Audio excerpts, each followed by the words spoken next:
오늘은 종교개혁주일입니다.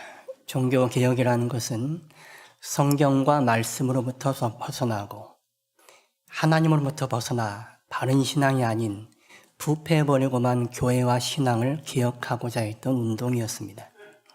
한마디로 요약하자면 종교개혁은 성경과 말씀으로 돌아가자는 운동이었습니다.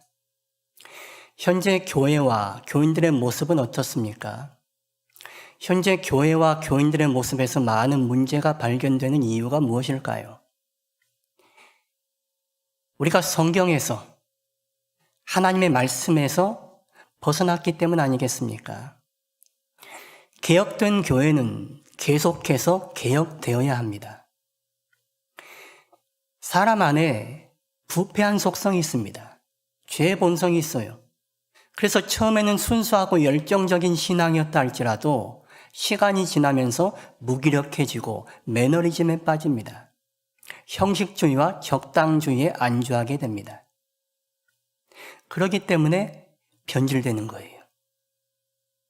자기는 신앙생활 잘하고 있다고 생각하는지 모르지만 사실은 하나님에게서 멀어진 신앙을 유지하고 있을 수 있습니다. 그래서 우리 자신을 돌아보며 우리는 우리를 새롭게 해야 됩니다. 우리 자신을 개혁해야 돼요. 우리를 개혁하지 않으면 세상이 우리를 집어삼킵니다. 마귀가 우리를 부추기고 미혹해야 합니다. 그래서 더 부패한 길로 갈 수밖에 없어요. 종교개혁은 500년 전에 완성된 것이 아니라 지금도 여전히 진행형입니다. 그 종교개혁은 다른 이들이 아니라 우리 자신들에 의해서 계속해서 진행되어야 할 운동입니다.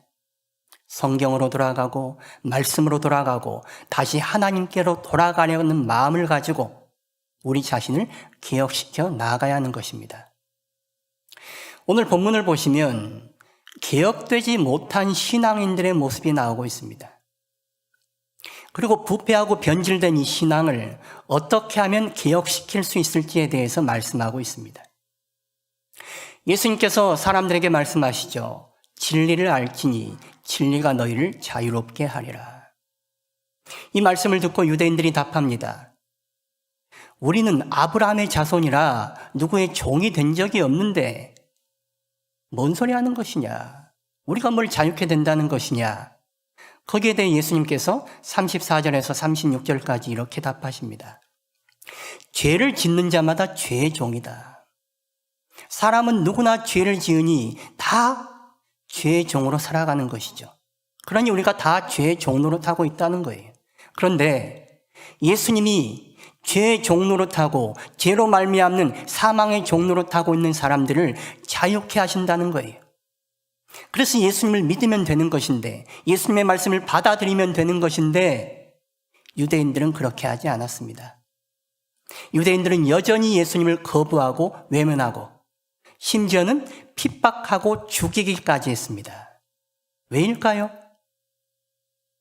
오늘 보면 37절과 38절 말씀 보십시오. 우리 말씀 같이 읽어보실까요? 나도 너희가 아브라함의 자손인 줄 아노라. 그러나 내 말이 너희 안에 있을 곳이 없으므로 나를 죽이려 하는도다.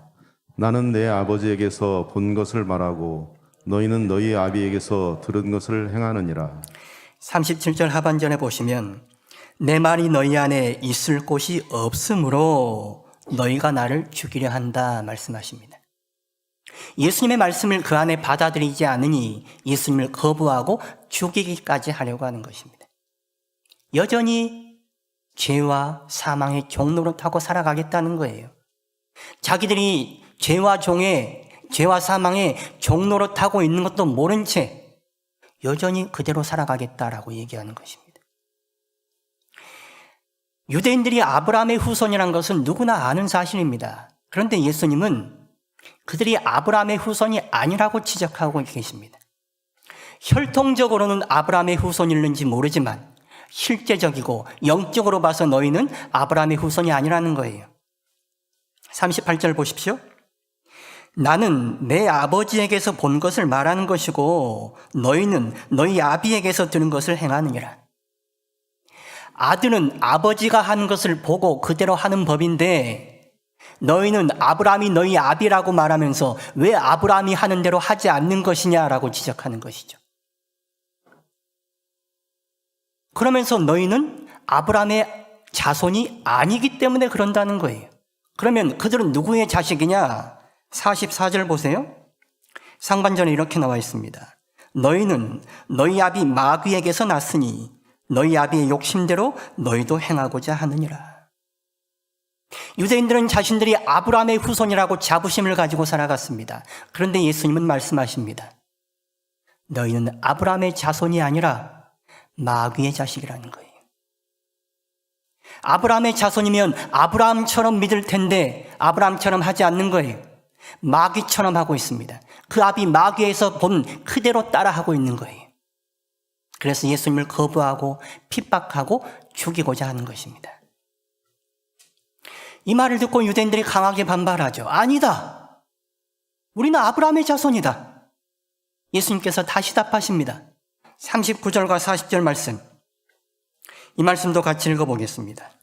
대답하여 이르되 우리 아버지는 아브라함이라 하니 예수께서 이르시되 너희가 아브라함의 자손이면 아브라함이 행한 일들을 할 것이거늘 지금 하나님께 들은 진리를 너희에게 말한 사람인 나를 죽이려 하는도다. 아브라함은 이렇게 하지 아니하였느니라. 너희가 아브라함의 자손이라면 아브라함이 행한 일을 너희도 할 텐데 아브라함은 이렇게 하지 않았다는 거예요. 40절 하반절에 이렇게라고 번역을 했는데 이 단어를 원문의 뉘앙스를 살려서 제대로 번역하면 이따위로 이렇게 번역하는 게 좋습니다. 아주 강하게 거칠게 말씀하신 것입니다. 아브라함은 너희들처럼 이따위로 행하지 않았다는 거예요. 너희들은 왜 이따위로 하냐는 거죠. 아브라함의 자손이라 하면서 아브라함이 행한 대로는 하지 않고 마귀 따라 살아가는 너희가 어찌 아브라함의 자손이냐, 믿음의 사람들이냐라고 지적하는 것입니다. 아브라함은 하나님을 알아봤던 사람입니다. 하나님과 두 천사가 소돔의 타락함을 심판하기 위해서 사람의 형상으로 이 땅 가운데 내려오셨습니다. 창세기 18장을 보시면 세 사람을 보고 아브라함이 달려가서 땅에 엎드립니다. 하나님임을 알아본 것입니다. 그리고 극진하게 대접을 합니다. 하나님이 사람의 모습으로 이 땅에 내려오셨지만 아브라함은 그 사람이 다름 아닌 하나님이라는 것을 알아봤습니다. 그리고 주님 하고 엎드렸습니다. 그런데 유대인들은 하나님이신 예수님이 사람의 모습으로 이 땅에 오셨을 때에 그 하나님을 알아보지 못했습니다. 그 하나님을 거부하고 외면했습니다. 오히려 핍박하고 죽이기까지 했습니다. 왜입니까? 말씀이 그들 가운데 거하지 않았기 때문입니다. 진정한 믿음이 없었기 때문입니다. 자신들은 아브라함의 후손이고 특별한 백성이라고 선민이라고 자부하고 자랑하고 살아갔지만 정작 그들에게는 하나님을 향한 믿음이 없었습니다. 아브라함이 의미가 있는 것은 그가 하나님을 향한 진실된 신실한 믿음이 있었다는 거예요. 아브라함의 후손이라면 구원의 백성이라면 그러한 믿음이 있어야 하지만 유대인들은 하나님을 향한 진실한 믿음이 없었습니다. 그러니 하나님도 몰라보는 거예요. 하나님의 말씀도 그 안에 담고 살아가지 않습니다. 그저 자기 생각과 자기 주장과 자기 좋을 대로 자기 편할 대로 하나님 믿노라고 생각하며 살아가고 있는 것입니다. 아브라함은 철저히 하나님 말씀에 순종하는 사람이었습니다. 너는 본토 친척 아비 집을 떠나 내가 너에게 지시할 땅으로 가라. 이 말씀을 듣고 자기의 모든 것을 내려놨습니다. 그리고 순종했습니다. 심지어는 100세가 되어 어렵사리 얻은 하나밖에 없는 아들 이삭을 제물로 바치라 할 때에도 그 말씀에 순종했습니다. 여러분들 같으면 그렇게 순종하시겠습니까? 하나님께 순종하는 게 아니라 오히려 하나님을 손절해버리지 않겠습니까? 이 아들이 어떤 아들인데 이런 아들을 바치라고 하다니요. 나 차라리 하나님을 버리겠습니다. 어떤 사람이 순종할 수 있을까요? 하나님을 철저하게 신뢰하고 두려워하는 사람, 경외하는 사람이, 진정한 믿음이 있는 사람이 하나님께 순종할 수 있는 법입니다. 사무엘상 15장 22절 말씀 보세요. 우리 말씀 같이 읽어보실까요? 사무엘이 이르되 여호와께서 번제와 다른 제사를 그의 목소리를 청정하는 것을 좋아하심같이 좋아하시겠나이까. 순종이 제사보다 낫고 듣는 것이 순양의 기름보다 나으니. 순종이 제사보다 낫다. 우리가 잘 아는 말씀이 이 대목에서 나옵니다. 사실 하나님이 가장 기뻐하시고 우리들에게 요구하시는 것이 제사, 예배입니다. 그런데 하나님은 그 예배보다도 순종이 더 낫다는 거예요. 왜 순종이 제사, 예배보다 낫다고 말씀하실까요? 제사, 예배라는 것은 믿음이 없이도 형식적으로 드릴 수 있습니다. 그런데 순종은 형식적일 수가 없습니다. 실제적인 것입니다. 하나님을 향한 진실한 믿음이 없어도 우리가 예배하는 척 할 수 있습니다. 그러나 하나님을 향한 진실한 믿음이 없이는 결코 하나님의 말씀에 순종할 수 없습니다. 순종은 믿음을 바탕으로 하는 것입니다. 진실한 믿음이 있어야 순종이 나올 수 있는 거예요. 이 순종만 있다면 되는 것입니다. 순종만 있다면 예배할 수 있는 것이고, 순종만 있다면 하나님이 원하시는 모든 것을 따라할 수 있어요. 그래서 하나님은 순종을 요구하신다라고 말씀하시는 거예요. 순종은 속일래야 속일 수가 없습니다. 왜 우리가 순종하지 못할까요? 내게 손해가 되니까요. 하나님의 말씀이 내게 손해가 되면 순종할 수 없습니다. 하나님의 말씀이 내 머리에 이해가 되지 않고 받아들여지지 않으면 순종할 수 없습니다. 이것은 온전한 믿음이라고 할 수 없습니다. 하나님이 원하시는 믿음은 이런 믿음이 아닙니다. 하나님의 말씀이라면 절대적으로 신뢰하는 것, 이게 믿음입니다. 하나님의 말씀이라면 절대적으로 두려워하며 따를 수 있는 것, 이게 순종이고 이게 믿음입니다. 그래서 하나님은 우리에게 순종을 가장 기뻐하신다라고 말씀하시는 거예요. 야고보서 2장 22절은 이렇게 말씀하고 있습니다. 내가 보거니와 믿음이 그 행함과 함께 일하고 행함으로 믿음이 온전하게 되었느니라. 아브라함에게 진정한 믿음이 있었기에 그가 순종할 수 있었던 것이고, 그 순종으로 믿음이 더 온전하게 강화가 되는 것입니다. 이 자리에 많은 사람들이 앉아 계시는데 누가 구원받을 사람이고 누가 구원받지 못할 사람입니까? 존 칼빈이 이런 말을 했어요. 누가 구원받을지 누가 구원받을 수 없을지 우리는 알지 못한다. 그것은 하나님만이 아시는 것이다. 그렇다고 우리가 그것을 완전히 모르는 것도 아니다. 그렇게 말합니다. 저 사람이 구원받을 사람인가 아닌가 알 수 있는 것은 그 사람이 행동하는 것을 보면 안다는 거예요. 그가 하나님의 말씀을 따르는 사람이면 그가 구원받을 사람이라는 것을 우리가 알 수 있다라고 얘기합니다. 내가 믿습니다. 말은 하지만, 말은 번지르하지만 그의 행위가 나타나지 않는다면 그는 하나님을 따르는 사람이 아닙니다. 구원의 백성이 아닌 것이죠.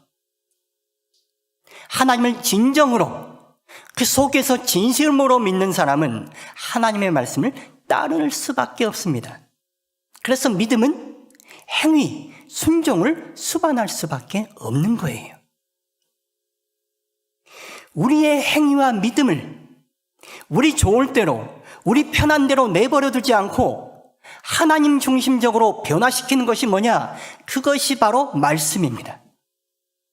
성령은 말씀이 선포되는 곳에 임재하고 역사하십니다. 성령 임재하고 역사하시면 아무리 굳어져 있는 마음도 부드럽게 만드세요. 그래서 말씀 있는 곳에 마음이 부드러워지고 하나님을 따르는 역사가 일어나는 거예요. 그런데 유대인들은 지금 그렇게 하고 있지 않습니다. 왜냐? 37절 말씀 다시 한번 보세요. 우리 말씀 다시 한번 같이 읽어보실까요? 나도 너희가 아브라함의 자손인 줄 아노라. 그러나 내 말이 너희 안에 있을 곳이 없으므로 나를 죽이려 하는도다. 너희가 아브라함의 자손인 건 다 알아. 너희도 알고 나도 알고 세상 사람들 다 알지만, 그래서 그것이 너희의 자부심이고 자랑이고 너희들이 그것을 의지하고 살아가지만 그것이 중요한 게 아니라는 거예요. 중요한 건 뭐냐? 예수님의 말씀이 그들 안에 있어야 된다는 거예요. 예수님의 말씀이 그들 안에 있지 못하니 아브라함의 후손, 하나님의 백성이라고 했던 유대인들이 하나님이신 예수님을 몰라보고 예수님을 죽이려 하는 것입니다. 말씀이 그 안에 있지 않으면 좀 거친 말로 헛짓 하는 거예요. 신앙생활 하는 것 같은데 하지 않는 거예요. 이상한 행동을 하는 거예요. 이상한 짓을 하는 것입니다.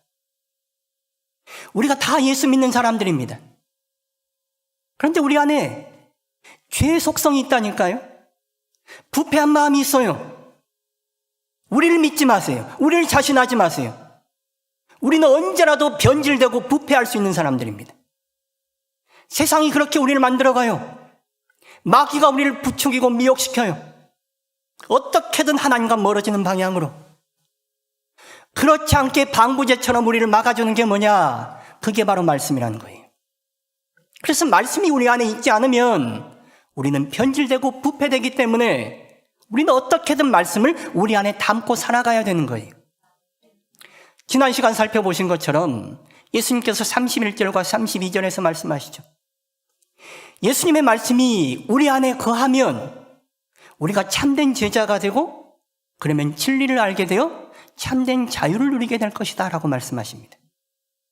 예수님의 말씀을 배우고 그 말씀 따라 살아갈 때에 우리가 참된 제자가 되는 것입니다. 그 참된 제자가 진리를 알게 되어 죄와 사망으로부터 거짓되고 헛된 세상으로부터 자유한 삶을 살아갈 수가 있는 것입니다. 그래서 우리는 어떻게든 말씀을 우리 안에 담고 그 말씀을 더 알고 그 말씀이 우리 말씀 되게 하고 그 말씀 따라 살아가려고 애쓰셔야 돼요. 미국의 제너럴 일렉트릭 GE라는 회사에 재규일치라는 회장이 있었습니다. 얼마 전에 작고하셨죠. 이 사람을 가리켜 사람들이 세기의 경영인이다, 경영의 달인이다, 놀라운 경영의 성과를 보여준 사람이었습니다. 이 사람이 변화와 혁신을 통해서 놀라운 성장을 이뤄냈어요. 그래서 GE를 당대 세계 최고의 회사로 만들어냈습니다. 이 사람이 이런 말을 했어요. 내부보다 외부가 더 빠르게 변하고 있다면 끝이 가까워진 것이다. 다시 한번 말씀드립니다. 내부보다 외부가 더 빠르게 변하고 있다면 끝이 가까워진 것이다. 바깥에서는 변화의 물결이 일어나는데 우리 안에서 변화하지 못하면 끝이라는 거예요. 우리 끝난다는 거예요. 그 위기감을 가지고 변화를 이끌고 개혁을 이끌어가는 것입니다.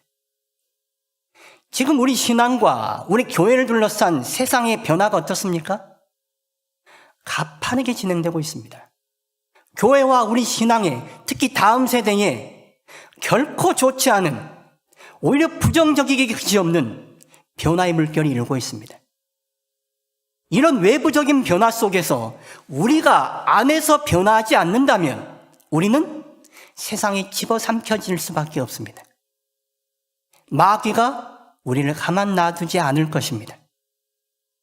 우리가 신앙생활을 잘하고 있다고 생각하는지 모르지만 우리가 말씀을 향하여 변화되지 않으면 우리 좋을 대로의 신앙이 아니라 하나님 중심대로 하나님이 바라는 신앙대로 개혁되지 않으면 우리는 세상의 변화에 휩쓸려 갈 것입니다. 그러면 우리는 끝입니다. 우리가 죽지 않기 위해서, 우리가 새로워지기 위해서, 우리가 변화되기 위해서 우리는 몸부림치셔야 됩니다. 교회가 새로워지기 위해서, 교회가 변화되기 위해서 우리는 몸부림치셔야 돼요. 특히 교회 중직들 앞장서서 애쓰셔야 됩니다. 영적 싸움을 싸우고 이겨내셔야 됩니다. 그저 무기력하게, 그저 해왔던 대로 무비판적으로 내가 잘하고 있는지 바른 방향으로 가고 있는지 살펴보지도 않은 채 전통을 따라서 우리는 아브라함의 후손이니 우리는 잘하고 있으니 그렇게 하다가는 끝난다는 거예요. 우리 신앙이 끝나고 우리 자식들이 끝나고 우리 교회가 끝나는 것입니다. 우리 신앙이 변화되지 않으면, 우리 신앙이 하나님 중심적으로 개혁되지 않으면, 성경 중심으로 거듭나지 않으면 우리 신앙은 끝을 볼 수도 있어요.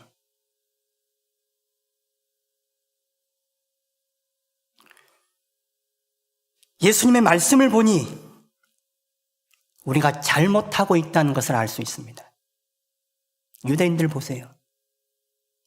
말씀이 그 안에 들어가지 않으니 자신들이 잘못하고 있다는 것조차도 모르고 있습니다. 자기들의 문제가 뭔지도 몰라요. 하나님을 알아보지도 못하는 하나님의 백성. 말이 안 되는 얘기잖아요. 뜨거운 아이스 커피와 똑같은 얘기 아닙니까? 하나님을 몰라보는 하나님의 백성. 자기들의 문제점을 못 보고 있는 거예요. 그러면서도 여전히 자기들은 아브라함의 후손이라고, 구원의 백성이라고 안주하고 있는 거예요. 하나님의 말씀이 우리 안에 들어올 때에 우리는 우리의 문제가 무엇인지 알 수 있습니다. 그래서 우리의 문제를 바꾸게 하기 위해서 애쓰게 되는 거예요. 하나님의 말씀이 들어가야 우리의 변화가 시작이 되는 것입니다. 그래서 말씀은 우리 신앙과 교회 개혁의 출발점이에요. 우리가 어디를 향해 변화하고 어디를 향해 개혁하느냐? 여러분들이 생각하는 바대로 변화되는 거 아니에요. 인간의 욕심 따라 사이즈를 바라보고 변화되는 거 아니에요. 하나님이 말씀하시고 하나님이 원하는 바를 향해 변화되는 것입니다. 그래서 우리 개혁의 종착점, 도착점은 역시 하나님의 말씀이에요.